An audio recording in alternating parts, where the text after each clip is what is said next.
On Trendz today, we shall be looking at Edo State Governor Okpebholo's protocol stance versus Peter Obi and the backing by Wike.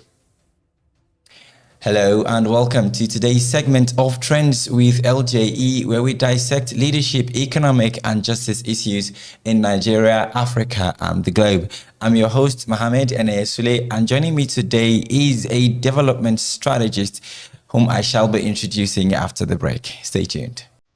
At LJE Nigeria, we are committed to ensuring justice, equality, and accountability. Reporting a violation helps us to protect rights and uphold transparency. In this short guide, we'll walk you through how to report a violation on our website. Simply start by visiting our website at www.ljenigeria.org. From the home page, locate the Report a Violation option in the main menu at the top. Once you're on the Report a Violation page, you'll be prompted to select the type of violation you are reporting. This helps us categorize your report for faster and more effective handling. Next, fill in your details. It is essential to provide accurate and clear information so that we can follow up effectively. Once you have completed the form, simply click Submit. You'll receive a confirmation message that your report has been successfully submitted. Your report will be reviewed by a dedicated team of experts and will treat all reports with the utmost confidentiality and work diligently to ensure a thorough investigation. If you have any question or need assistance during the reporting process, please don't hesitate to reach out to us through our contact page. Together, we can make a difference. Visit www.ljenigeria.org to report any violation and join us in upholding justice and accountability.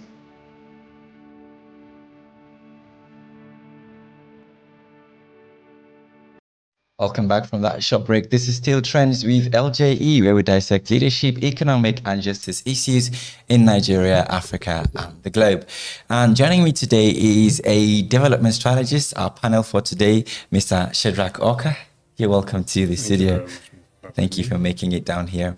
Of course, today we're going to be looking at a crucial issue, which is, of course, dominating headlines and even the netizens, which is the Edo State Governor Okpebholo's protocol stance backed by Wike.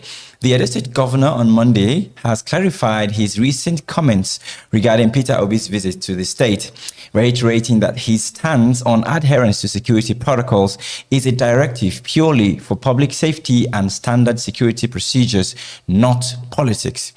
Governor Okpebholo, speaking during the commissioning of the refurbishing new Edo Line Transport Company in Benin City, stated that he has no regret after asking former Governor Peter Obi of Anambra to notify him before visiting Edo. He explained that as the Chief Security Officer of the state, it is his constitutional responsibility to protect lives, including all Edo people and visitors. He stressed that the importance of timely communication for high-profile visits is to ensure adequate security measures, citing a personal tragedy in 2024 where his police orderly was shot dead because he ignored a similar security warning. In another story, yesterday, the Minister of the Federal Capital Territory, Nyesom Wike, has openly backed the governor's stance. Wike also present at the commission stated that informing the state authorities ahead of high-profile visit is a standard practice for coordination and security purposes. He recalled that when Mr. Obi visited me in Rivers State, he followed due process and obtained the necessary clearances and questioned why similar protocols are rooted in both security, intelligence, and moral responsibility. Citing biblical wisdom about giving in private, he distinguished his approach from how former Governor Peter Obi reportedly handled Nasir El-Rufai's visit in Anambra State, asserting that the state government will not allow politically motivated activities to endanger lives. Okpebholo also credited President Bola Tinubu's administration for supporting the revitalization of public transport in Edo State, stating that without a father like him, the dreaming of Edo Line would never have been possible. Right, this is an issue, sir. What has happened with Edo State Governor and his stance, concerning Edo. For you, the first question, sir, would this be considered politically motivated, or it's just a crucial security move, as Wike claims? Well, thank you very much, Mo. On this issue of P2B and the governor of Edo State, I think I would like to join netizens to bear my mind on the issue, which I think, the protocol, the power play, and the politics. Yes, the governor was right in usual protocol that if a high-profile personality is entering the state, there is need for you to write to the governor to get security clearance, but it is not binding on every other time. That depends on the role you want the government to play. If you want the government to give you, provide security and, to accompany you, give you that usual preferential treatment and security protocol to what you want to do. But it's also within his rights as an individual. Recall, this person is not a sitting governor, he's a private citizen.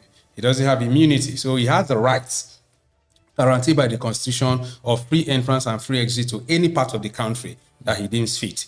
It isn't the first time that he's going to Edo State. For anybody who knows P2B, he's been going about doing his charity move. Even when he was a governor, he was involved in Haiti, where he went with his son to visit and do charity work. So for him, it's normal life.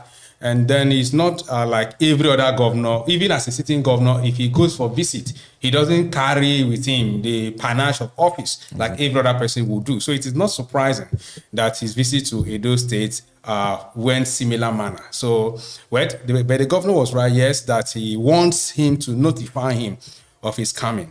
But if he does not notify him of his coming, he does not contravene any law. But again, where it becomes an issue, where the public are now joining issues with the governor, is by the threat. Although they may argue all they want that he never threatened P2B, the manner in which he conveyed that message, portrays that he threatened P2B. When you said his security cannot be guaranteed, we need to remind the governor that you don't need to be a governor or a high-profile citizen for your security to be guaranteed by the governor.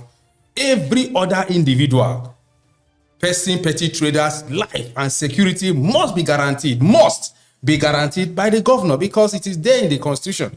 His primary duty is to secure life shall be the security of life and properties of every citizen of Edo State.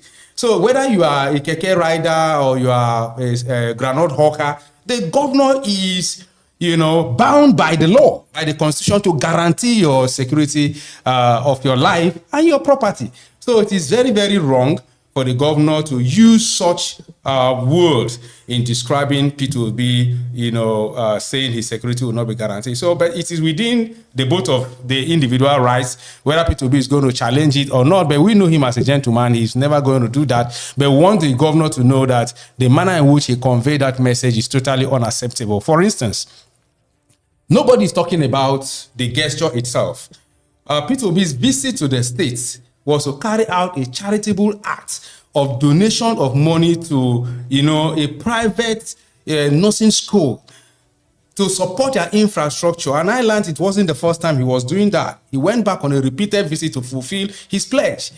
I find it very funny and ironical that the governor, rather than, appreciate that gesture by P2B in assisting in development of a critical infrastructure like a school of nursing and a critical component of development like education and health in his state, he never did that. Rather, he spoke so condescending about that gesture and made caricature of the whole issue by saying somebody that said he has no shishi is coming to donate 15 million naira. What does he mean by that? It is very appalling, and no wonder the people of Edo State themselves have taken it very hard on the governor by saying you must not do that and you cannot do that. But all we see is trying to politicize the whole issue. Well, it is them that are trying to politicize the whole issue. Mr. P2B, as everybody knows him, has been going about all around the country, doing his little best to support Nigerians. I think they should support him and not vilify him for his gesture. Thank you very much. The last question for today. The governor cited a personal tragedy,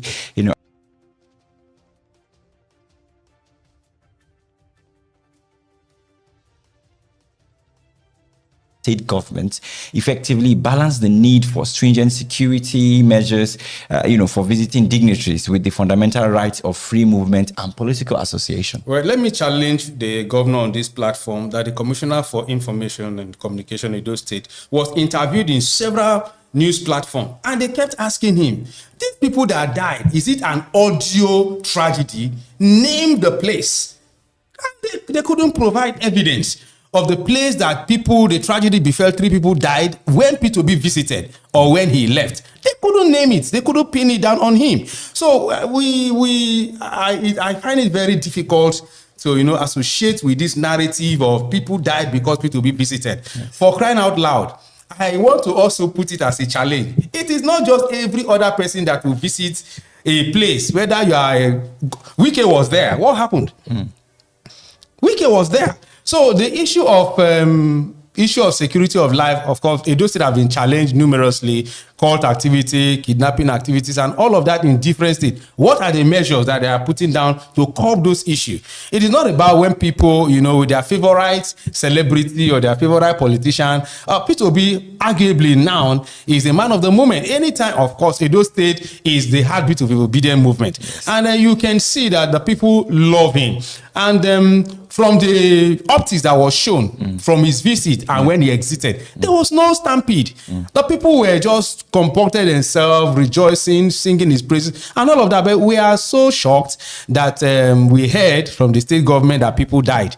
But severally, I watched the Commissioner for Information, and they asked him to mention the exact place so that people can, get some extracts of evidential. But there was none. So I want to feel that they should not overheat the polity. They should not over-politicize this issue. Yes. And of course, they should focus. For Nigerians, what we are interested about and what we are prioritizing is what took P2B to Edo State. He didn't go there for a campaign rally. He went there to demonstrate what he has always done, show good gesture to a decaying and one of the neglected infrastructure in Nigeria, not just in Edo State. Education and health have been far, depreciated. But this young man have gone there to do this thing. What we expected from the governor is to show appreciation, to thank Mr. P2B for what he has done in his state, and not to vilify him, for God's sake. And of course, he made a caricature by saying, somebody that said he has no shishi. P2B never said to anybody that he does not have money. Is he kidding? We know his words. He has never said so. But what he always said that, I don't give shishi. Nigerians, what they know is, he will not give you money to vote for him. That is what he has done. He will not buy vote. He will not sell vote. So, but for this issue that he made caricature of the whole issue is not something that Nigerians are taking very funny. It's very appalling. And for Mr. Wike, supporting him and then quoting, erroneously that he won't detain Nasiru El-Rufai. That issue is belated, have been laid in the dustbin of history as garbage and lies. Nasiru El-Rufai is on record that he once gave an interview and said he was being detained by the SSS from Abuja. It was a PDP-controlled federal government at the time. P2B was in Abga. So he said the security men that held him hostage in his hotel, he asked and he said they got orders from Abuja to detain him. So why pinning him will be in just a mission to depreciate his political capital? But the more they tell the lies, the more the people are endeared to this young man. So I want to advise both Minister Wike to get their facts right. We are fact-checking all of you. Those things that you said, Obi never detained El-Rufai. El-Rufai by himself has admitted that he was being detained by the DSS or hosted in the hotel room by DSS from Abuja and not Mr. P2B. They should just focus on what they are doing. If they are playing politics like Okpebholo, the Edo State Governor, have just said, his priority is to guarantee 2.5 million vote for Mr. President in 2027 general election. That is his topmost priority. He has not hidden it. He printed billboard all over the place. Focus on that. But may I remind you, your next re-election bid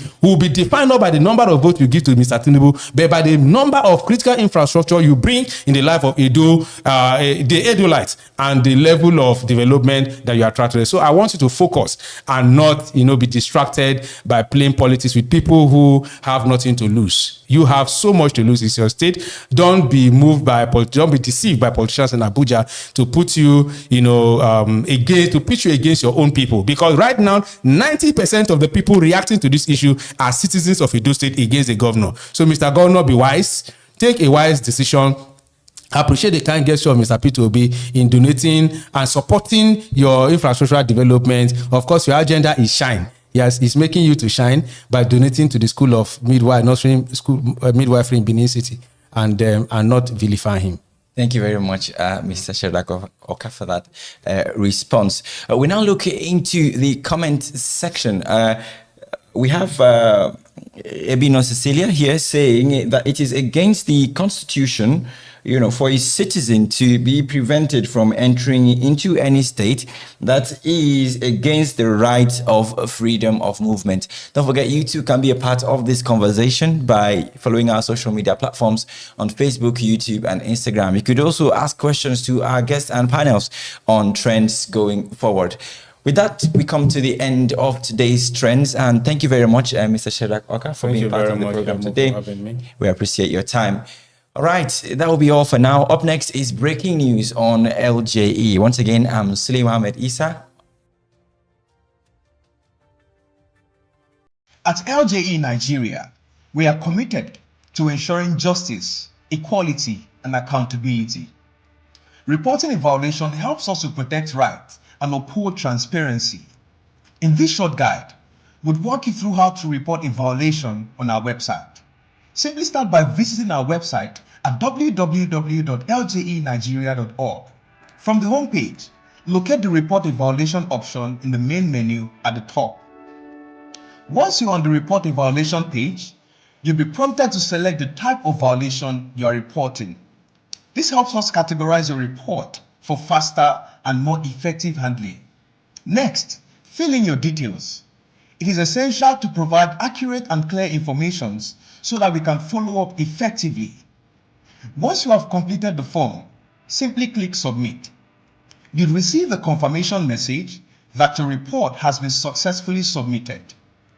Your report will be reviewed by a dedicated team of experts, and will treat all reports with the utmost confidentiality and work diligently to ensure a thorough investigation.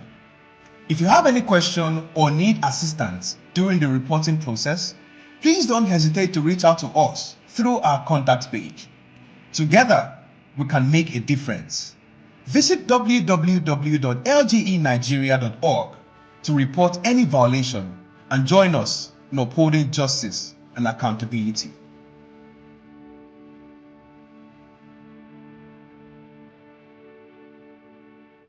At LJE Nigeria, we are committed to ensuring justice,